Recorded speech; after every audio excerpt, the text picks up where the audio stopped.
Hello and welcome back to another video. This is American English with this guy. I'm this guy. My name is Brent. I've been an English teacher in the United States for 20 years, and the goal of this channel is to help you improve your English. And the goal of today's video is to give you my top 5 tips for learning English in 2021.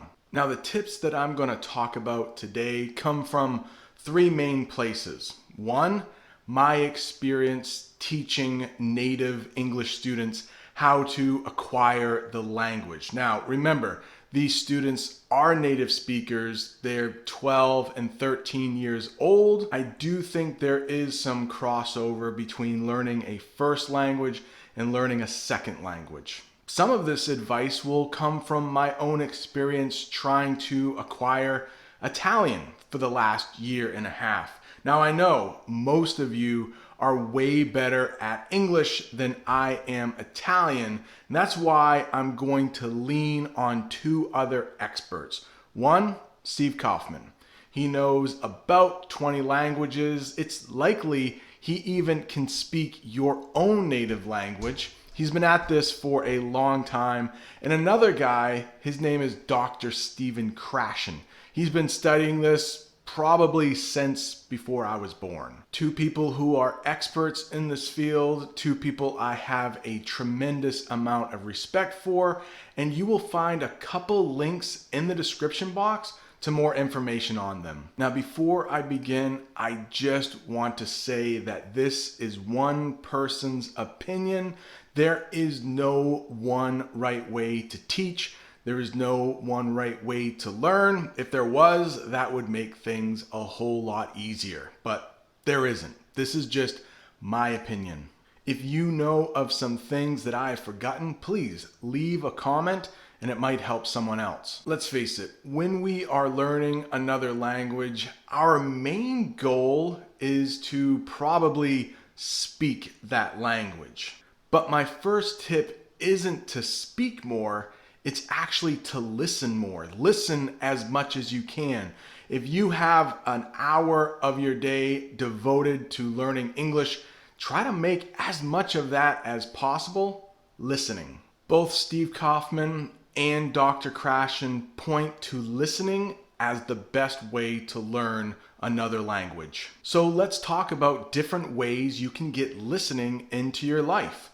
Podcasts, even this YouTube channel. Right now, you are listening to a native English speaker speak, hopefully clearly, and in a way that you can understand. YouTube opens up so many possibilities to learning English. And the great thing about listening is that you can do it almost anywhere. You can do it on your way to work, on your way home. You can do it while you're doing the dishes, doing your chores, mowing your lawn, shoveling your driveway. Put in some English to listen to and you will acquire the language. And I love what Dr. Krashen has to say about this. He says your brain is learning even when you don't even realize it. Now, it would be great if you could listen actively the entire time, but even if you are passively listening, maybe you get a little distracted. It's better than nothing. And believe it or not, your brain is probably picking up on a lot of that language. An hour of both passive and active listening is better than not even listening at all. Don't feel bad if 5 minutes goes by and you forget you're listening. Just keep going. It's better than nothing. If my first tip was to listen, my second tip is to read. As you're watching this video, of course you're listening, but do you have the subtitles on? Are you also reading? Now, this one isn't so easy. If you are a really advanced learner, maybe the subtitles on a YouTube video aren't exactly right for you, but you should still read. The reading I'm talking about, books. This is a book that I'm reading in Italian. Is it way too hard for me? Yes. Yes, it is. But it is introducing me to the language. It's something that's hard to do passively. And sometimes when you have a book or a novel, you can find the free audio version on YouTube, which is what I did for this book. I think it might be illegal to put audiobooks on YouTube, but until it's taken down, I'm still going to use it. One of my biggest things I can do for my own students, I think, is to encourage them to read. Yes, they're native English speakers. They've been speaking English for 12 or 13 years, but a big way to boost their vocabulary is for them to read. And I also encourage them to have an audiobook at the same time to get that text and that audio at the same time, especially when the language is difficult. Reading and listening is what Dr. Krashen calls input. Get that language, get English into your brain any means possible. Output, that's speaking. And to be honest, according to Dr. Krashen's work, we do not acquire language by speaking.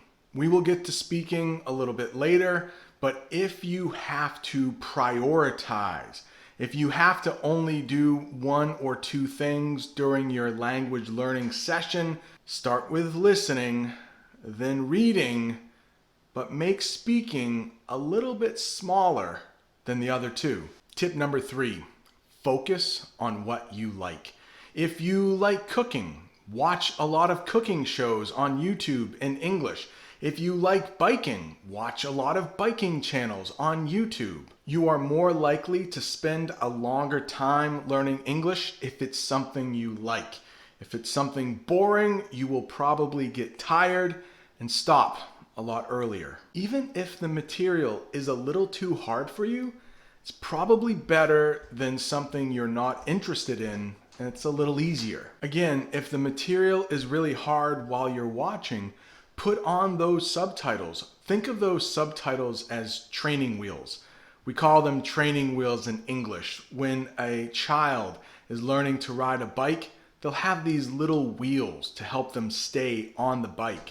And when they're ready to ride the bike without training wheels, we remove the training wheels. So think of those subtitles as training wheels. If you need a little help, put them on. If you're feeling more confident and the English is easy, take them off. Number 4, don't study grammar. Or at least study grammar less. Do not make it a priority. Don't make it very important. I do have an Italian grammar book my friend Aroni gave me for Christmas last year, but I don't look at it all that often. Your brain is going to get used to a lot of grammar as you listen to native English speakers use it. You will understand how verbs and subjects work together. You will understand those irregular verbs just by listening. According to Dr. Krashen, there is an order in which your brain learns. You can't force it. Memorizing grammar rules, memorizing vocabulary lists just isn't as good as getting a lot of input into your brain. Here's a bonus tip. Create a YouTube profile specifically for learning English. I've done this for Italian. I have a profile called This Guy Learns Italian. I also have one called This Guy Learns Russian for when I learn Russian far down the road. But that way, when you create a different profile just for learning English, you will get recommendations only in English. You can have one profile for your native language and one profile just for learning English. And the 5th tip, let's talk about what everybody wants to do, and that's speaking. One channel I love to watch is called Matt versus Japan. Now, he's a native English speaker. He speaks English very quickly. It might be difficult for you to understand everything he says, but in one interview I saw him do with Dr. Krashen, he said that he learned Japanese for 5 years, almost only input. Lots of reading, lots of watching TV shows that he really liked in Japanese. And one day, when he tried to start speaking with native speakers, he could speak a lot better than he realized, just through input from all those years. Everything I've talked about so far has been pretty much free, besides a few books here or there that I've purchased. But the speaking part, that gets a little tricky when you want to do it completely free. When I want to practice speaking, one of the apps that I love is something called Hello Talk. There you can find people to do what's called a language exchange, and that's free, and that's great. Another app I love is called Tandem. Now, as a native English speaker and an English teacher, I have a lot of advantages for learning how to speak Italian with other people. They see I'm an English teacher, I'm a native English speaker. A lot of people want to be my partner. And the same could be true for you if your native language is a language that a lot of native English speakers want to learn. Japanese, Korean, Spanish, French are some languages that come to mind.